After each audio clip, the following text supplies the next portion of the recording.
All right, now in Solution Explorer, right-click Controllers and add a new folder, API.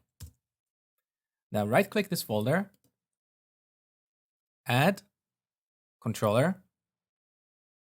Now from the template, this time we're going to use Web API 2 controller. Let's call this customers controller. Note the plural naming convention here. Okay, the first time you add an API controller, you get this README text file that guides you how to configure Web API. And it's pretty easy. In Solution Explorer, scroll down, open up global.asax.cs. So this is application start method. Now back to the README text file. Here it says add the following line to the beginning of application start method. So simply copy this and paste it here.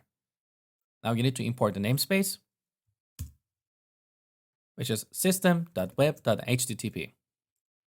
We're done with this file. Save. Let's close it. So here's our API controller. The first thing I want you to note here is that this class derives from API controller as opposed to controller. Now let's add an action here. Public. We want to return a list of customers. So we can set the return type to IEnumerable of customer.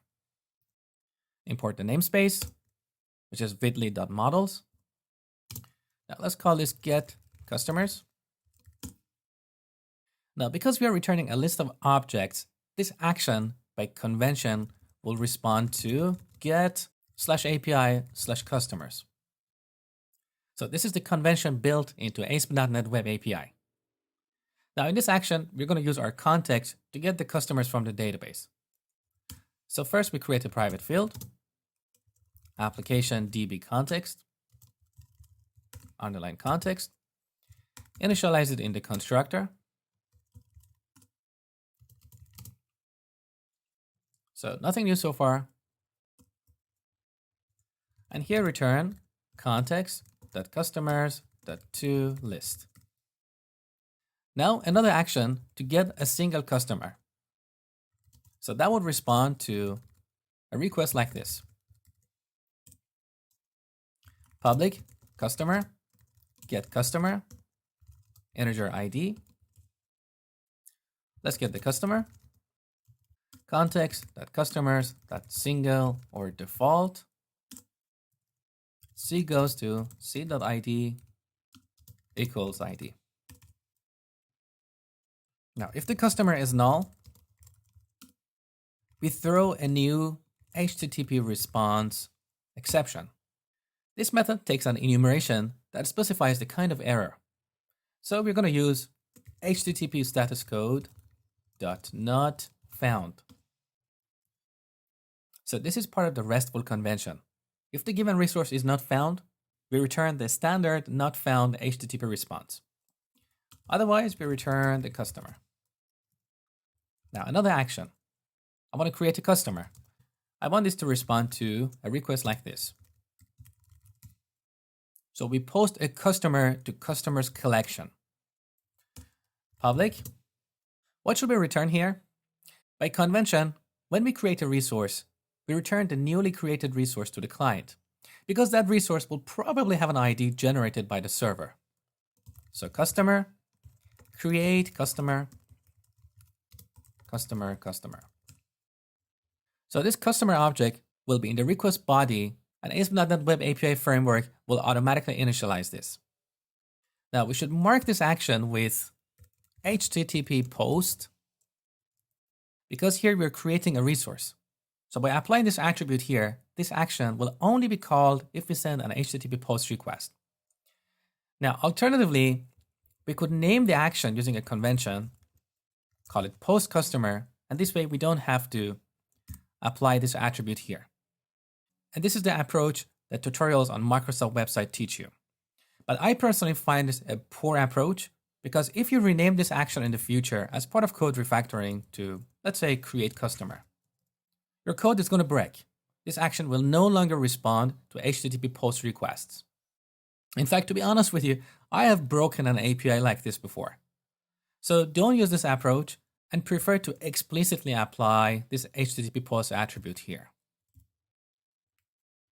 Now here, first we validate this object. So if model state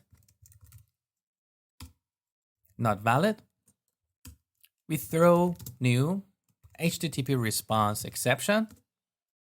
And by convention, the exception would be of type HTTP status code.bad request. Otherwise, we add this object to our context and save the changes. Context.customers.add customer. Save changes. Now at this point, the ID property will be set based on the ID generated from the database. Now we return this customer object. Another action. I want this one to respond to a request like this. So public. Now in terms of return type, we can either return a customer or void. Different people have different opinions here, but in my opinion, either works. So void, update customer. Now here we need two parameters. One is ID, which is read from the URL, and the other is customer, which comes from the request body, similar to this action here. Again, we need to validate this input, so I'm going to borrow some code from the other action. Now at this point, we get the customer in database, single or default. C goes to c.id equals ID. Now it's possible that the client sent an invalid ID, so we need to check for the existence of this object. If customer in DB is null, we throw another HTTP response exception with status code not found, just like before. Now, otherwise everything is good, so we need to update the customer. Customer in DB, that name, duplicate this line, birth date is subscribed, and membership type ID set here. Now, potentially in the future, we can use a tool like AutoMapper. So if we have 10 properties in our customer object, we can have this tool to automatically map them for us. We don't have to explicitly set each property here. Now, finally, we save the changes and we are done with this action. Now, one more thing. We need to apply HTTP put attribute here. And the last action. We want this action to respond to a request like this. So public void delete customer. We pass the ID here. Now I'm going to borrow some code from the other action. We need to get this customer from database first and check if it exists or not. Paste it here. Now at this point, context.customers.remove this customer in DB. So this object will be marked as removed in memory. And then we call save changes and we're done. Just remember to add HTTP delete attribute here. So this is how you build APIs with ASP.NET Web API. Next, I'm going to show you how to test this API.